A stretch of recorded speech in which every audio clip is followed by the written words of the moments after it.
Hello, everyone. Welcome to my YouTube channel, Prof. Jeffrey Sachs Fan World. And here is today's content. When a president refuses to attend the G20, the world does not merely witness a scheduling change. It witnesses a rupture in the architecture of global governance. The G20 is not an ordinary summit. It is the closest thing humanity has to a steering committee, a forum where the world's largest economies attempt, however imperfectly, to coordinate responses to crises that no nation can solve alone. And so when President Trump boycotts the G20, he is not simply rejecting an event. He is rejecting an idea, the idea that collective problems require collective leadership. To understand this moment, we must recognize the symbolism of absence. A vacant American seat at the G20 table is a powerful statement. It announces to the world that the United States, once the architect of global economic order, no longer sees multilateral institutions as instruments of leadership, but as obstacles to unilateral power. It signals a worldview in which alliances are burdens, cooperation is weakness, and global governance is a stage on which others rise at America's expense. For emerging economies, South Africa, Brazil, Indonesia, India, the message is unmistakable. The United States is retreating from the very system it once demanded others join. South Africa's response, calling the boycott a loss for the United States, carries a deeper meaning. It underscores an uncomfortable truth. Even nations historically pressured by U.S. policies now see American participation as essential to the legitimacy and functionality of global forums. In their view, America weakens itself when it steps away because a vacuum of leadership does not remain empty. It is filled by others. Economically, the G20 is the arena where the world debates debt restructuring, global taxation, trade norms, and development financing. These are not abstract concepts. They shape the operating environment for American corporations, labor markets, and financial systems. By absenting itself, Washington forfeits the ability to shape the contours of global economic governance. China, India, the European Union, and the Global South gain influence by default. Agenda setting becomes a game played without the United States, and the norms emerging from these discussions increasingly reflect interests not aligned with Washington. Politically, the symbolism is even more significant. The United States has built its global influence not only through military might, but through soft power, its reputation as a responsible leader in world affairs. By boycotting the G20, Trump undermines this reputation, presenting America as erratic, unpredictable, and disinterested in shared responsibility. Allies see neglect, adversaries see opportunity, and undecided nations interpret the gesture as confirmation that the United States is turning inward, abandoning the post-war international system it once championed. Jeffrey Sachs would argue that such an absence reflects a deeper crisis within American politics, the breakdown of the belief that leadership is about service rather than dominance. Trump does not reject the G20 because it is ineffective. He rejects it because it is collaborative, because it requires the United States to listen as well as speak, and because it elevates other nations to the same table of legitimacy.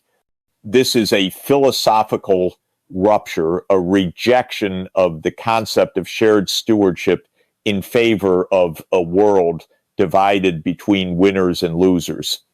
The tragedy is clear. By abandoning multilateral leadership, America weakens not only global stability, but its own strategic position. The empty chair at the G20 does not diminish the summit. It diminishes the country that left it empty. The United States has always wielded power not only through its markets or its military, but through its ability to shape the global economic rules that others follow. For decades, American influence flowed through institutions like the G20, the IMF, the World Bank, and the WTO arenas, where Washington guided the debate, set norms, and ensured that the architecture of globalization reflected U.S. interests. But when the president boycotts the G20, this machinery of influence begins to break down. The forfeiture is not symbolic, it is structural. The G20 is where decisions are coordinated on global debt restructuring, macroeconomic stabilization, tax reform, digital trade standards, corruption frameworks, and climate financing. These decisions define the environment in which U.S. corporations operate and determine whether American innovations, capital flows, and supply chains flourish or face obstacles. By refusing to participate, the United States leaves the drafting table empty, and in global politics, an empty chair is not neutral space. It is a strategic invitation for others to occupy it. China, India, and Brazil have been waiting for precisely this moment. Their economies are rising, their diplomatic weight is expanding, their institutions from BRICS to the Asian Infrastructure Investment Bank are increasingly central to the developing world. When Washington withdraws from multilateral negotiations, Beijing does not hesitate. It steps in. It shapes the debt frameworks for African states. It writes the rules of development finance. It negotiates global supply chain corridors and digital infrastructure standards. The absence of America does not stall progress. It redirects it. For U.S. companies, the consequences are profound. Regulatory standards on data sharing, environmental requirements, financial transparency, and corporate taxation are increasingly debated in forums where Washington's voice is muted or missing entirely. If China and India shape these standards without American input, U.S. multinationals will find themselves adapting to rules not written with their needs in mind. Influence lost today becomes competitive disadvantage tomorrow. The economic cost extends deeper still. The United States depends on global coalitions to maintain the primacy of the U.S. dollar, the centrality of American financial institutions, and the credibility of treasury markets. When Washington chooses unilateralism over cooperation, it weakens the very alliances that uphold the stability of dollar hegemony. Nations that once looked to the United States for guidance now explore alternatives, yuan-based settlements, BRICS development funds, and regional financing systems immune to U.S. political pressure. Decoupling from the G20 accelerates the diversification of global finance, a slow erosion of one of Washington's most powerful strategic levers. Meanwhile, the G20's role in shaping climate policy, a central pillar of 21st century economics, moves forward without American leadership. The green transition is not merely environmental. It defines industrial strategy, energy security, and global market competitiveness. If the U.S. does not help design these frameworks, it risks being a follower in the technologies of the future: hydrogen grids, cross-border carbon pricing, rare earth governance, and renewable supply chains. Jeffrey Sachs would describe this moment as the self-inflicted shrinking of America's economic horizon. Did the world suddenly stop needing U.S. leadership? No, it is the United States that is choosing to retreat. And in international economics, retreat is not a pause. It is a redistribution of power.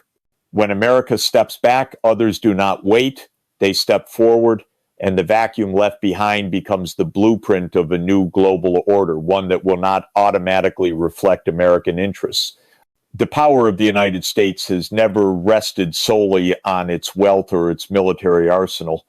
Its deepest strength has always been its reputation, the belief shared by allies and adversaries alike that America was a reliable steward of global order. When the U.S.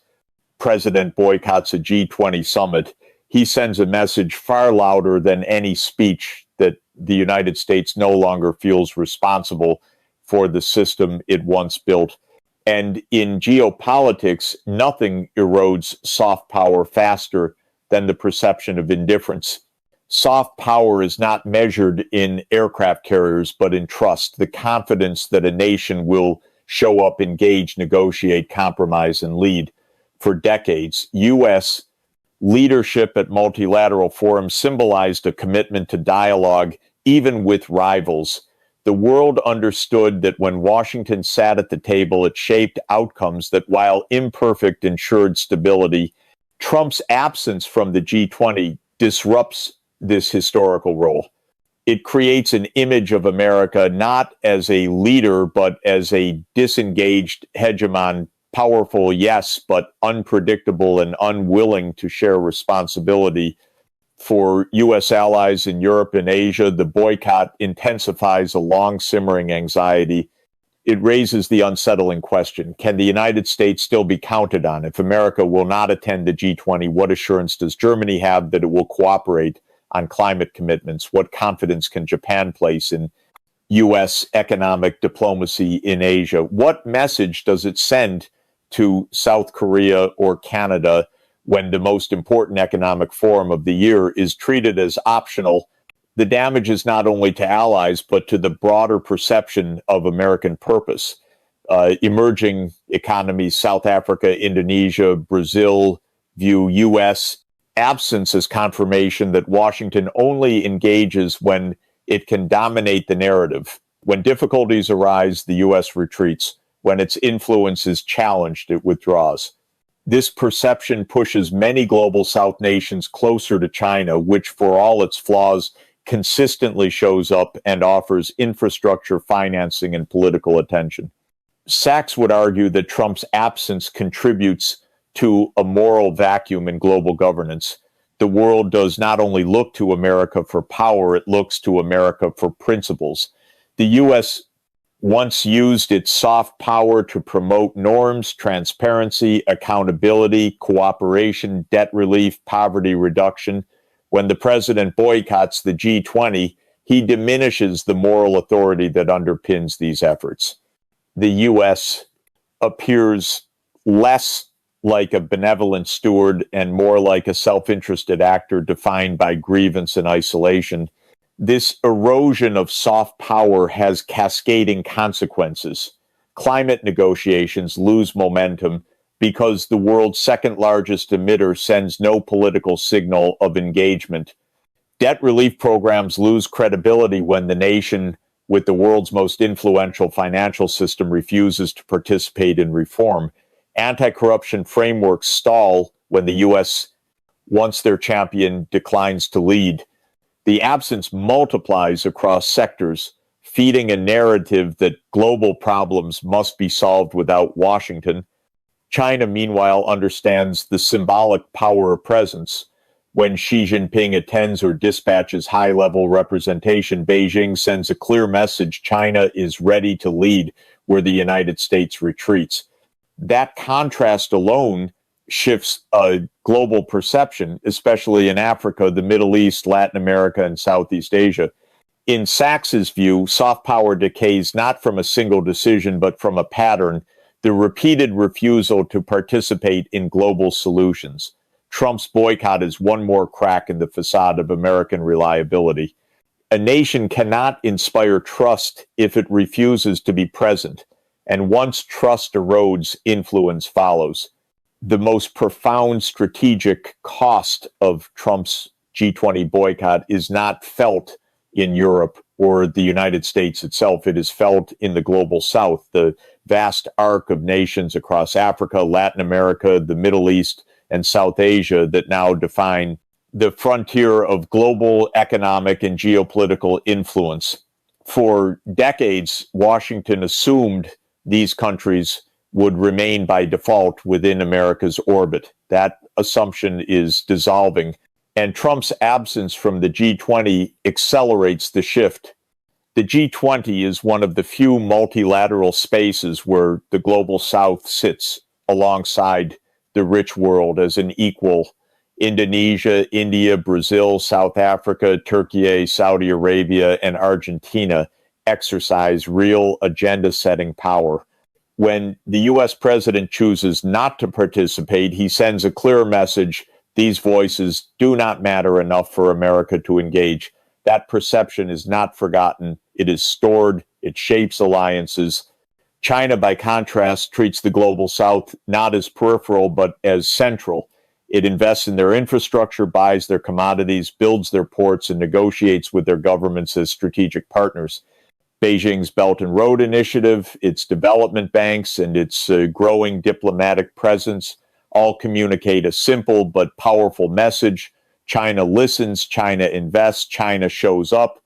The United States, through Trump's boycott, communicates the opposite. South Africa's criticism, calling the boycott a loss for America, captures the sentiment of many nations that once looked to Washington for leadership. They increasingly see the U.S. as inconsistent, insular, and uninterested in the concerns of developing economies, debt burdens, climate, finance, energy transitions, commodity volatility, and post-pandemic recovery. The G20 is their platform to demand reforms in global finance and development policy. When the U.S. does not attend, it forfeits the opportunity to shape those conversations. This is not an abstract cost. It is strategic. BRICS is expanding. The yuan is rising in global settlements. South-South trade is accelerating. China-Africa ties are deepening. The Middle East is pivoting toward multipolar diplomacy. The absence of U.S. leadership speeds up these shifts. Nations that once hesitated to move closer to China now see little reason not to. If America is not committed to engagement, they will engage with the actor who is, and that actor is almost always China. Sachs would point out that the global South values predictability, not ideology. They do not demand American-style democracy nor Chinese-style governance. What they seek is presence, consistency, and respect. Trump's boycott signals unreliability, that America may disengage whenever domestic politics dictate, regardless of global consequences. China, meanwhile, portrays itself as the stable partner, present at summits, investing in long-term infrastructure, offering development financing without political conditions. This changing perception weakens America's ability to form coalitions on issues ranging from climate change to digital governance, from supply chain security to global taxation. When the global South aligns more closely with Beijing, Washington loses the numbers, the votes, the legitimacy, the moral weight that global leadership requires. Sachs would frame it bluntly: power flows to the center that shows up. Influence flows to the nation that listens. Legitimacy flows to the country that respects others as equals. The U.S., by absenting itself from the table where the global South sits, directs these flows away from itself and toward China. A single empty chair becomes a strategic concession, one that reshapes the geopolitics of an entire century. When a major power withdraws from the institutions designed to guide global cooperation, the damage is not merely diplomatic, it is civilizational. The G20 is not simply a forum for economic coordination. It is one of the few remaining platforms where the world's largest and most diverse nations attempt to speak in a common language, however haltingly. When the United States abandons such spaces, the world moves one step closer to a future without a conductor, a future defined by dissonance rather than harmony. The deeper danger of Trump's boycott is the normalization of fragmentation. If the world's dominant economy signals that multilateralism is optional, not essential, smaller nations will follow suit. Cooperation erodes. Responsibility weakens. A global system that once held together through negotiated compromise begins to unravel into competing blocks. Fragmentation becomes not an accident of history, but a pattern. We already see this pattern taking shape. Global financial architecture is splitting. Western-led institutions like the IMF face challenges from BRICS, development banks, and regional financing mechanisms. Trade is no longer governed by universal norms, but by rival standards shaped by geopolitical alignment. Technological ecosystems, 5G AI semiconductors are dividing into incompatible spheres. And climate governance, the most urgent global challenge of all risks, becoming hostage to nationalist industrial policies rather than collective action. Trump's absence from the G20 is a symptom of a larger shift, the decline of the American willingness to serve as custodian of a shared global order. For decades, the U.S. saw its leadership not only as a privilege, but as a responsibility. It underwrote global institutions, coordinated crisis responses, and provided public goods from financial stability to scientific collaboration. The post-war system, however flawed, worked because the U.S. was present. When presence becomes absence, the system loses its axis. China cannot replace the United States as global steward. It lacks the universal trust and ideological appeal. Europe cannot assume the role. It lacks coherence and geopolitical autonomy. And the global South, though, rising remains fragmented in its priorities. Thus, the world risks entering an era without leadership, a multi-crisis world lacking mechanisms for coordination, mediation, and foresight. Sachs would emphasize that the absence of U.S. engagement has moral consequences. It signals that in an age of pandemics, climate collapse, debt crises, AI disruptions, and geopolitical escalation, the world's most powerful nation chooses sovereignty over solidarity, unilateralism over collective survival. This message, repeated through actions like the G20 boycott, undermines humanity's ability to confront existential threats. The civilizational cost is immense. Without cooperation, climate targets fail. Global poverty deepens. Supply chains fracture, pandemics spread unchecked, financial disruptions cascade across continents. In a leaderless world, crises become systemic and self-reinforcing. There is also a philosophical injury. The idea of a shared global future, a central aspiration of the post-war generation, fades. Trust evaporates. Nations view each other not as partners in a common journey, but as competitors in a zero-sum struggle. The world becomes smaller, meaner, and more dangerous. Trump's absence thus transcends politics. It reflects a turning point in the global story, the moment when the world must decide whether it will fracture into rival spheres or rediscover the necessity of collective stewardship. As Sachs would argue, humanity now stands at a junction where cooperation is no longer a luxury, it is a condition of survival. If the conductor steps away, the orchestra must choose whether to dissolve into discord or learn to play together without him.